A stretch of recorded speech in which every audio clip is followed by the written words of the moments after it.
పిల్లల్ని కనాలంటే నవమాసాలు మొయ్యాలి. ఆవిడికి పెళ్లి అవ్వక ముందు చిన్నప్పటి నుంచి చూస్తానే ఉంటది. వేరే వాళ్ళు గర్భిణీగా ఉన్నప్పుడు ఎంత నరకం అనిపిస్తారో. ఇప్పుడు అన్ని చూసింది, చూసి పెళ్లి చేసుకుంది. ఫస్ట్ బిడ్డని మోస్తున్నప్పుడు నొప్పులు వస్తున్నాడు.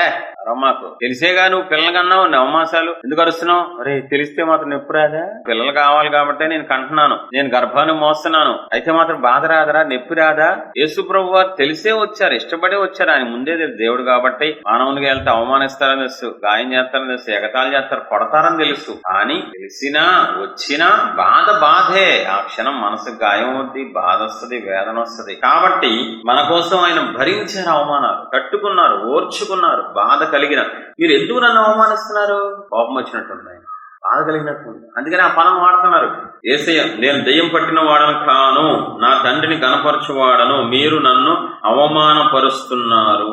ఆ మాట ఎందుకంటారు? నన్ను అవమానిస్తున్నారు అని ఫ్రెండ్స్ అంటారు సార్. రే ఏంట్రా ఎక్కువ మాట్లాడుతున్నా, అవమానిస్తున్నావు ఏంటో నన్ను అని మనం అంటాం సార్. బాధ కలిగితేనే, సంతోషం కలిగితేనే. మరి అక్కడ సందర్భంలో ఆయన మౌనంగా ఉండి అలాగే నేను ఇష్టపడి వచ్చాను కదా అనొచ్చుగా. ఎంత ఇష్టపడి వచ్చినా బాధే.